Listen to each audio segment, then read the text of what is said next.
Doctor Baba Saheb Ambedkar open university.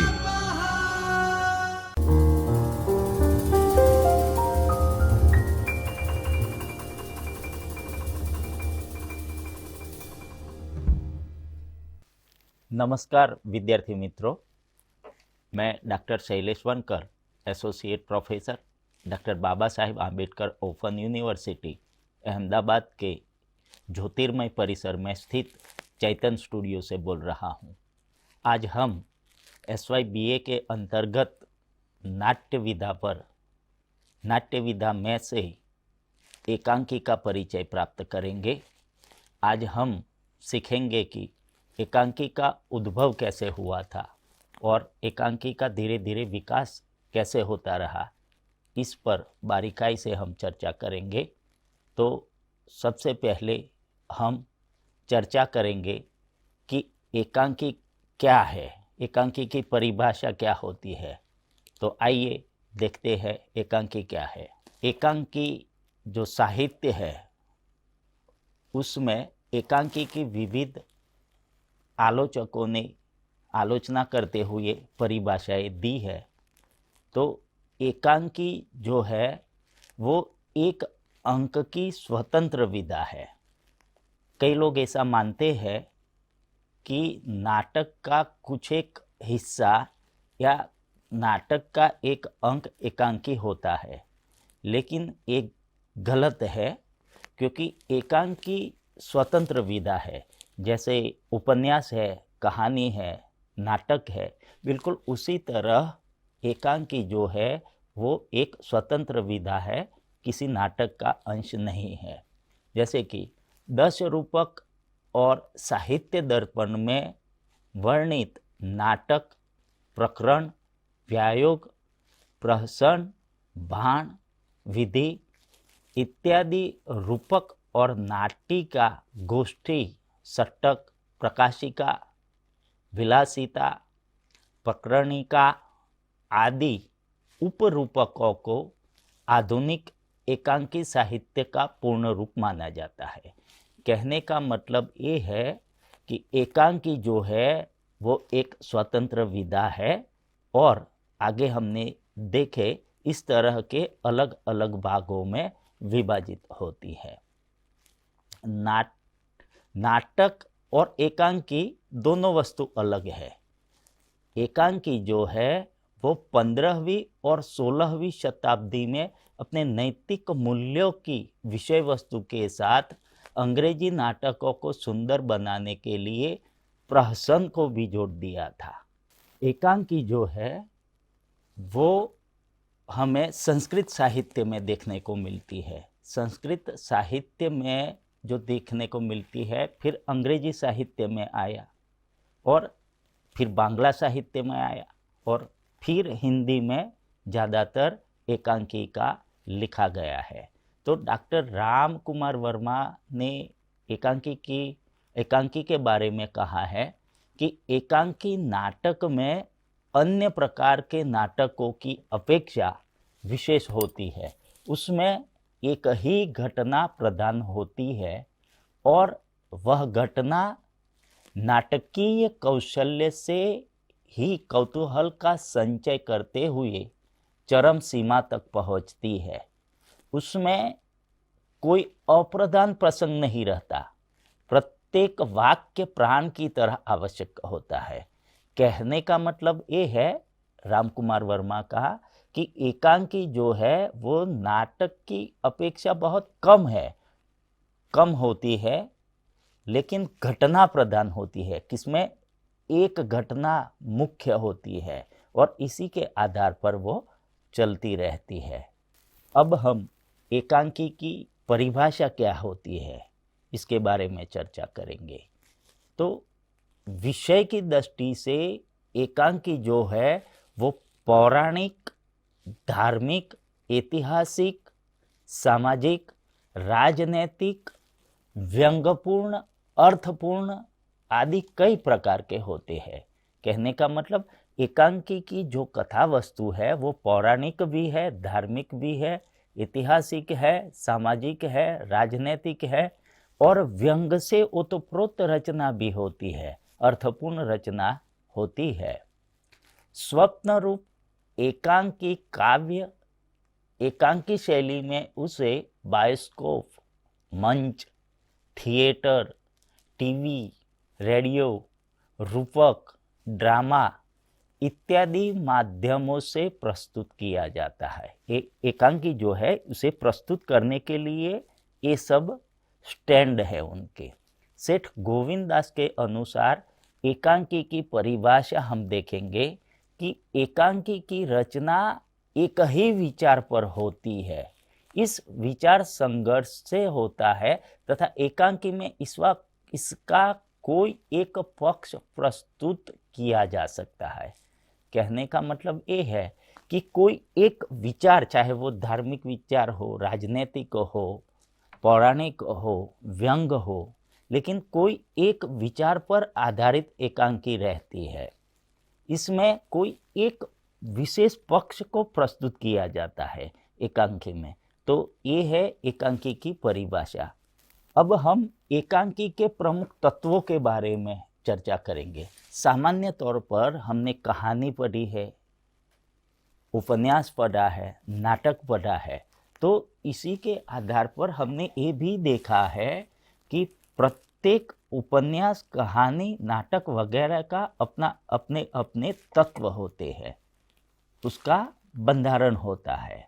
तो ये बंधारण जैसे कि कथावस्तु, पात्र, चरित्र चित्रण, देश काल एवं वातावरण, भाषा शैली, उद्देश्य, शीर्षक आदि ज़्यादातर रचनाओं जो है इसमें लागू होते हैं, चाहे वो उपन्यास हो, कहानी हो, नाटक हो या एकांकी। तो एकांकी के लिए भी कुछ एक प्रमुख तत्व है, जैसे कथावस्तु, पात्र या चरित्र चित्रण, कथोपकथन, वातावरण, संघर्ष, भाषा शैली, अभिनेता और उद्देश्य इत्यादि एकांकी के प्रमुख तत्व माने गए हैं। अब हम ये सारे जो तत्व है उसका एक के बाद एक विस्तार से देखेंगे। कथावस्तु। तो एकांकी की कथावस्तु की जब हम बात कर रहे हैं तो एकांकी की कथावस्तु किसी एक महत्वपूर्ण घटना पर आधारित कौतूहलपूर्ण आरंभ से मार्मिक, सूक्ष्म, उद्देश्यपूर्ण छोटी कथावस्तु के अनिवार्य तत्व के साथ विकास तथा चरम परिणति में 3 मोड़ के साथ एकांकी पूर्ण होती है। यह कथावस्तु कई दस्यों के साथ एक अंक में होती है। कहने का मतलब यहाँ ये है कि एकांकी जो है ये एकांकी विधा में एक ही अंक होता है और इसकी कथावस्तु जो है वो अलग अलग दस्यों के साथ अभिव्यक्त की गई होती है। इसका आरंभ, मध्य और अंत इस तरह उसकी कथावस्तु धीरे धीरे चलती है।